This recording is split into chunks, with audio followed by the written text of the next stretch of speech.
Hello and welcome to the LEGO Star Wars set review video. The set we're reviewing in this video is set 75270, the Obi-Wan's Hut.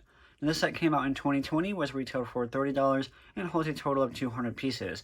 The four minifigures included in the set are going to be Obi-Wan Kenobi, Luke Skywalker, R2-D2, and a Tusken Raider. On the back of the box, we get to see another cutscene between Obi-Wan fighting the Tusken Raider and Luke Skywalker working with the training bot, as well as we get to see what the closed version of the hut looks like. Now on to the speed build.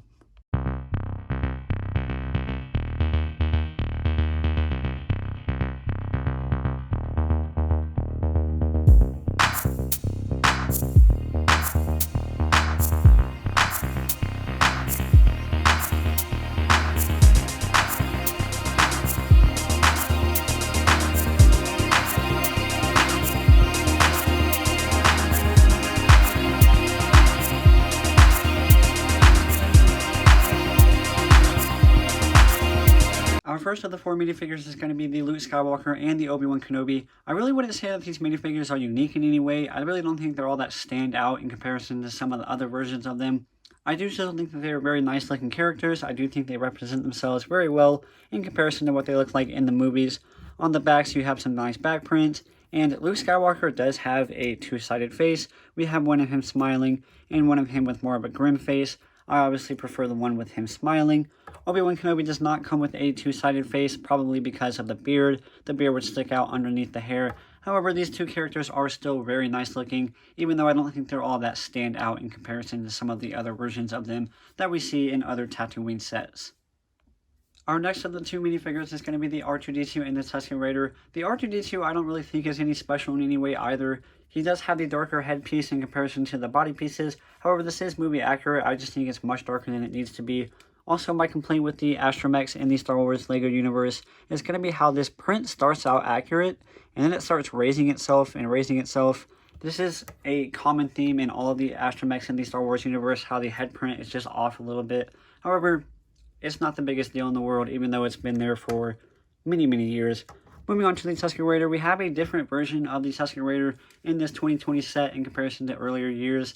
He has actually different in all three. The leg print, the body print, and the back print is all different in comparison to the earlier versions of it, except the head print. The headpiece is the same as always, but this is one of the better headpieces in all of the Star Wars universe, so they will probably keep it same for many years, and his gappy stick is always nice as usual.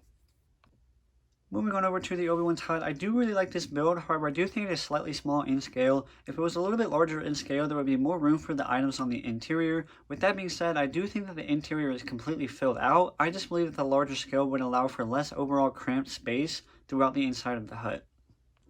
For the exterior of the hut, we do have our doorway. Unfortunately, there is no door for the doorway because of the small scale of the build. However, I am happy that they added this keypad in there to simulate as if there was a door and it just happened to be open at the time.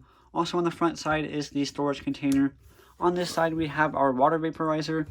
On the back, as you can see, it is much more open. Many believe that there is supposed to be like a bathroom attached to these two pieces, or that somehow it was supposed to be added to the 2020 UCS Cantina set.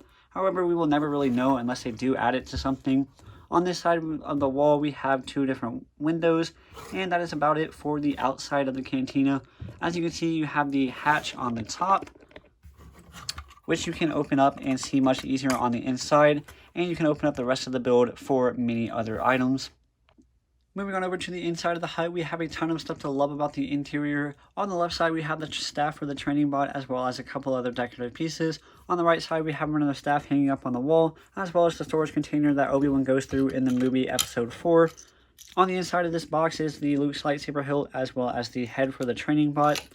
On the interior of the interior, we have the milk carton on the right, as well as a cup behind it where you can sit down and have a nice little cup of milk. On the left side we have the shower area, as well as the projection of Leia coming from R2-D2.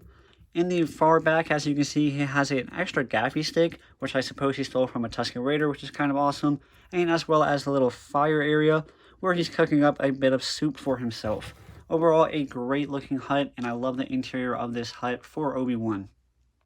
Finally, my overall ranking of set 75270, the Obi-Wan's Hut, is going to be an absolute knockout of the park. I'm going to go ahead and give it a 9.5 out of 10 because of how much there is to love about the interior of the set, as well as all of the stories you can give to it. You can give a nice story to the fight between Obi-Wan Kenobi and the Tusken Raider. You can give a story behind how Obi-Wan obtained the gaffy stick in the back there. Also, I love the unique pieces of the set, especially the hologram projection of Princess Leia coming from R2-D2.